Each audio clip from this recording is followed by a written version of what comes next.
Pemirsa, puluhan warga berdemo di Mapolres Lombok Tengah, Nusa Tenggara Barat. Mereka mendesak agar pembunuh begal yang dijadikan sebagai tersangka dibebaskan.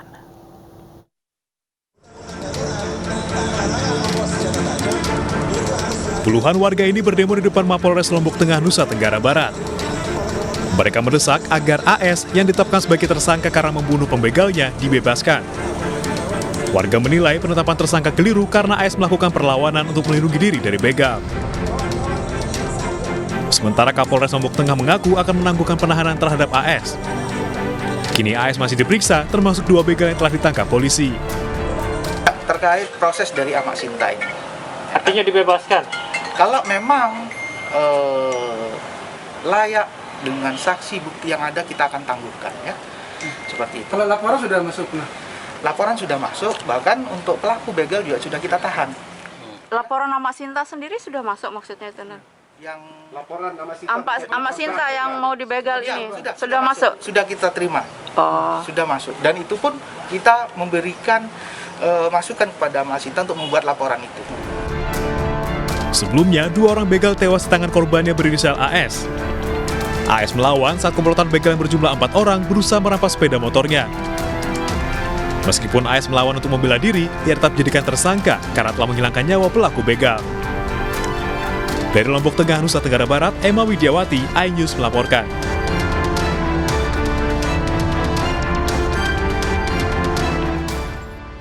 Sidang lanjutan sengketa pemilihan Wakil Bupati Bekasi di PT UN Jakarta diagendakan dengan kesimpulan kedua pihak. Kuasa hukum penggugat menilai terdapat pelanggaran prosedural yang dilakukan DPRD. Sidang dilakukan secara e-court, yakni mengirim dokumen persidangan dari kesimpulan kedua pihak secara elektronik atau online. Dalam kesimpulannya, kuasa hukum penggugat menilai adanya pelanggaran Undang-Undang Tata Tertib DPRD dalam pemilihan Wakil Bupati Bekasi Ahmad Marjuki. Kuasa hukum menggugat SK pengangkatan Wakil Bupati Bekasi yang dikeluarkan Mendagri karena dinilai cacat hukum. Sementara itu, Majelis Hakim akan memutuskan hasil sidang gugatan di Pengadilan Tata Usaha Negara Jakarta pada pekan depan.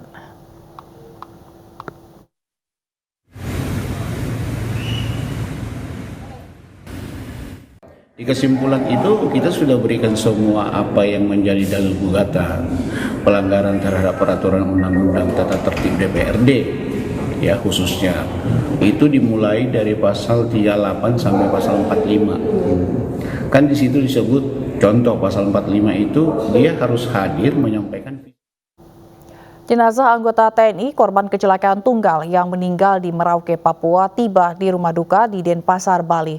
Serah terima jenazah dilakukan dengan upacara militer.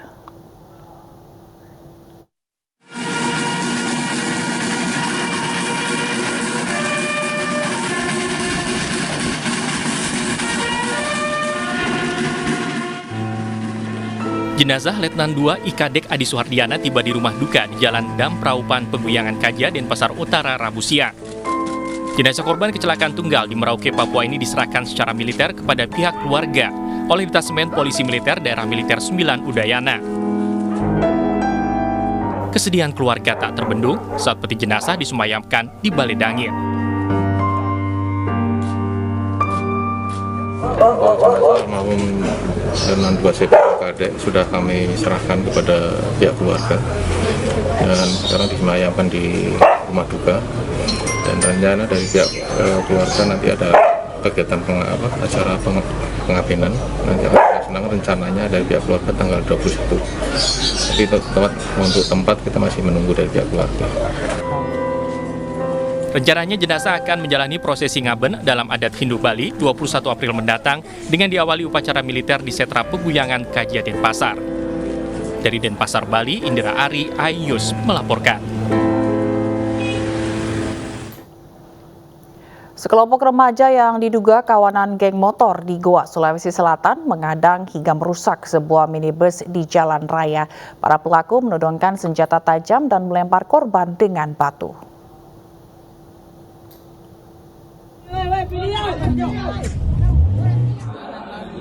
Puluhan remaja yang diduga kawanan geng motor ini tiba-tiba menghadang sebuah minibus di Jalan Sultan Hasanuddin di Goa, Sulawesi Selatan dengan bambu. Kelompok ini juga merusak mobil korban dengan busur panah dan senjata tajam. Korban juga dilempari batu saat berusaha menyelamatkan diri dari penghadangan.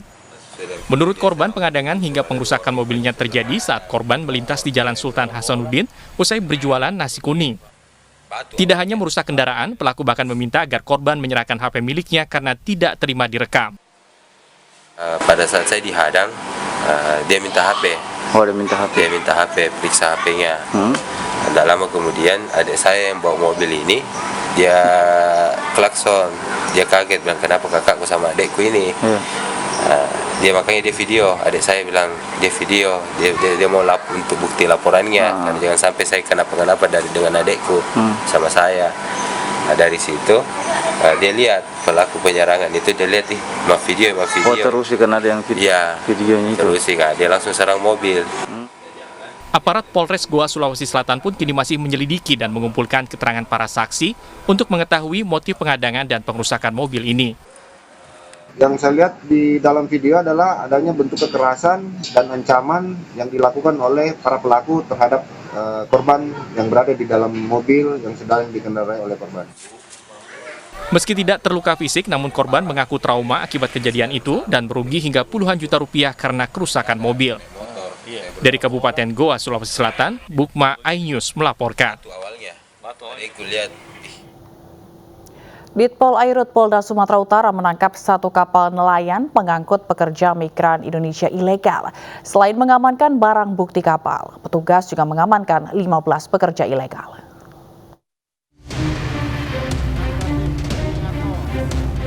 Petugas patroli Direktorat Polisi Perairan dan Udara Polda Sumatera Utara berhasil mengamankan satu unit kapal kayu yang membawa 11 orang pekerja migran Indonesia ilegal dari Malaysia melalui Tanjung Jumpul menuju perairan Tanjung Balai, Asahan, Sumatera Utara. Diketahui para pekerja ini keluar masuk secara ilegal dengan paspor pelancong. Semuanya tidak dilengkapi dengan dokumen, kemudian kapal motor yang mereka gunakan pun juga sangat riskan dan membahayakan. Oleh karenanya hasil patroli dari Ditpol Air Polda Sumatera Utara dengan Polair Jajaran, kita berhasil mengamankan 11 penumpang dan 4 ABK. Kini, dari 4 ABK, 3 diantaranya telah ditetapkan sebagai tersangka. Para tersangka meminta sejumlah uang sebagai ongkos keberangkatan mulai dari Rp400 hingga Rp1.400 Malaysia. Akibat perbuatannya, para tersangka dijerat Undang-Undang Pidana Pasal 82 dan 83 serta Undang-Undang 18 tahun 2017 dengan ancaman hukuman 10 tahun penjara dan denda hingga Rp15 miliar. Dari Medan, Sumatera Utara, Yuda Bahar, iNews melaporkan. Korban tewas akibat keracunan di Kabupaten Jombang, Jawa Timur bertambah menjadi 2 orang. Mereka adalah satu keluarga yang diduga mengalami keracunan setelah menyantap ayam goreng.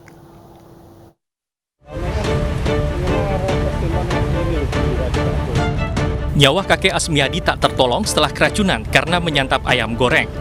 Ia merupakan korban tewas kedua setelah cucunya umur 7 tahun lebih dulu meninggal. Jenazah kakek Asmiadi hanya disambut tetangga saat tiba di rumah duka. Pasalnya, seluruh anggota keluarga masih dirawat di rumah sakit di Jombang, Jawa Timur karena keracunan. Dokter menganggap Asmiadi terlambat dibawa ke rumah sakit. Pasien datang ini dalam kondisi sudah telat. Jadi kalau umpamanya datangnya ini cepat datang ke UGD, insya Allah prognosisnya menjadi lebih baik. Jadi kemungkinan untuk sembuh sangat besar. Asmiadi beserta anak, mantu, dan 2 cucunya mengeluh panas, mual, pusing, dan muntah-muntah setelah makan ayam goreng Senin malam. Tapi mereka enggan berobat ke rumah sakit. 2 hari kemudian, warga menemukan mereka lemas tak berdaya di dalam rumah. Salah satu cucu kakek Asmiadi saat itu bahkan sudah tak bernyawa. Berdasarkan informasi warga, kondisi ketiga korban lain kini sudah membaik. Dari Jombang, Jawa Timur, Muhtar Bagus, iNews melaporkan.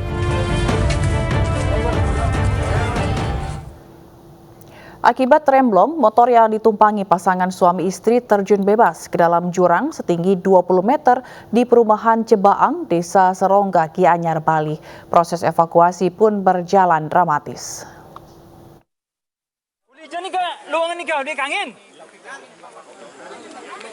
Petugas BPBD, polisi, dan dibantu warga langsung mengevakuasi kedua korban dari dalam jurang sedalam 20 meter. Jalan yang terjal membuat petugas kesulitan mengevakuasi kedua korban yang hanya mengandalkan alat seadanya dan kurangnya lampu penerangan. Proses evakuasi korban pun berjalan dramatis. Setelah berhasil dievakuasi, kedua korban yang mengalami luka cukup serius pada bagian kepala serta pinggang langsung dilarikan ke Rumah Sakit Sanjiwani Gianyar untuk mendapatkan pertolongan medis. Gimana? Gini, nabrak itu terkira nabrak pembatas. Nabrak pembatas? Katanya remnya blong. Gitu. Blong? Ya, remnya blong itu jatuh ke sungai. Langsung jatuh. Berapa ke dalamnya, Pak? Dalamnya kurang lebih 25 meter. Diketahui pasangan suami istri ini mengalami remblong saat mengendarai sepeda motor hingga terjun ke jurang di perumahan Cebaang, Desa Serongga, Gianyar, Bali. Dari Gianyar, Bali, Ketut Catur Kusumaningrat, Ainus melaporkan. Tak rela mantan istrinya menikah lagi, seorang pria di Bojonegoro menikah mantan istri. Pelaku kemudian mencoba bunuh diri usai melakukan aksi sadisnya.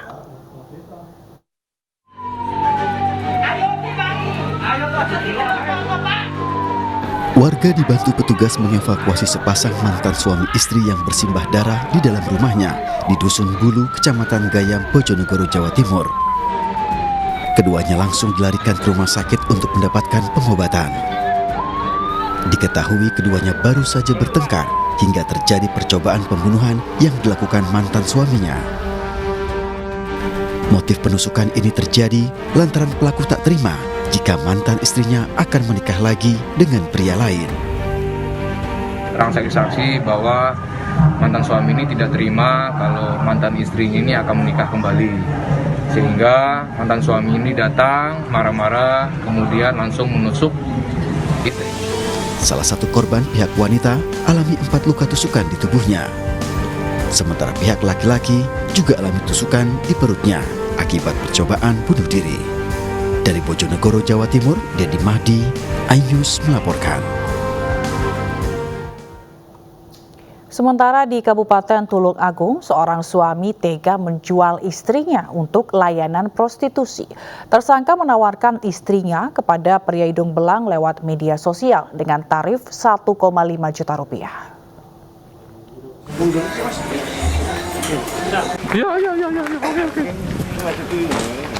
Wawan Wahyudi, warga Tulung Agung, Jawa Timur, diamankan polisi karena nekat menjual istrinya untuk layanan seksual menyimpang di media sosial. Saat diamankan di sebuah hotel, pelaku tengah bersama 2 laki-laki dan seorang perempuan yang merupakan istrinya. Tersangka menawarkan layanan seks menyimpang antara pemesan dengan istrinya dengan tarif Rp1.500.000. Rencananya, pelaku bersama istrinya akan berangkat dari Tulung Agung ke Mojokerto. Tersangka mengaku telah 2 kali menjual istrinya. Motif tersangka adalah tergiur uang yang besar karena pekerjaannya sebagai tukang bengkel tak mencukupi kebutuhan hidup. Berapa kali panjenengan menjual istrinya? Istri siri. Istri siri? 2 kali. 2 kali. Kenapa, Pak? Yang satunya di mana, Mas? Yang pertama di mana? Diri. Berarti yang kedua di Mojokerto. Setelah masuk dalam hotel, selanjutnya sesuai kesepakatan pelaku menerima uang sebesar 1.500.000 dan pria yang memesan istrinya kemudian terjadi hubungan suami istri antara pria pemesan, korban atas nama B dan tersangka. Akibat perbuatannya, tersangka dikenakan pasal 2 ayat 1 Undang-Undang Nomor 27 Tahun 2007 tentang pemberantasan tindak pidana perdagangan orang dengan ancaman 15 tahun penjara. Dari Mojokerto, Jawa Timur, Solahuddin, Ainus melaporkan. Sementara itu kerap dijadikan sebagai tempat mesum, sebuah wisma di Cengkareng, Jakarta Barat disegel petugas. Selain melanggar ketertiban umum, wisma itu juga belum memperpanjang izin usaha sejak tahun 2014.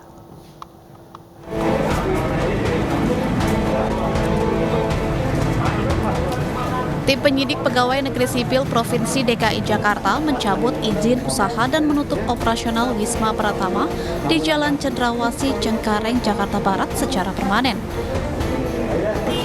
Penyegelan ini merupakan buntut dari terungkapnya kasus prostitusi online yang melibatkan 22 orang anak di bawah umur oleh Polda Metro Jaya pada tanggal 8 Maret lalu.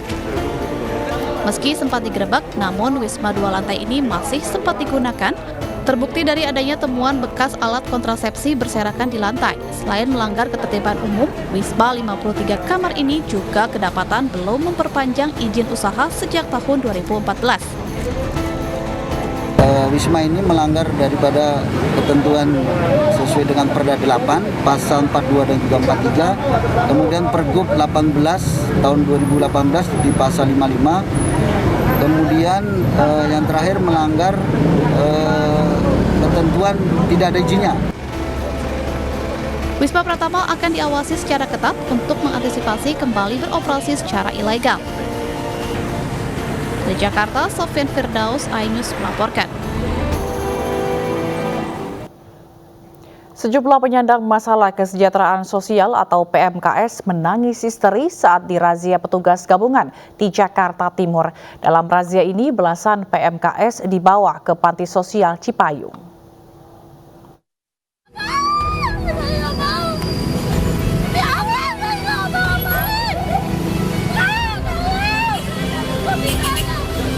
Wanita ini terus menangis dan meronta saat petugas gabungan hendak membawanya ke panti sosial.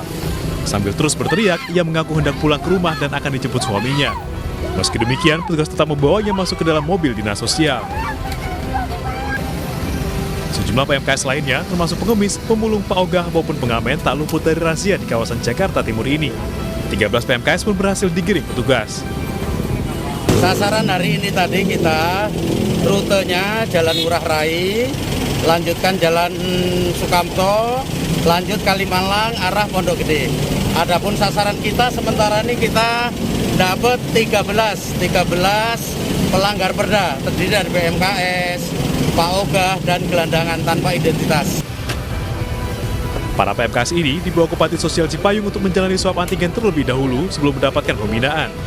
Jika hasil swab ditemukan positif, maka mereka akan dikembalikan ke keluarga untuk proses pemulihan kesehatan. Dari Jakarta, Rio Manik, iNews melaporkan.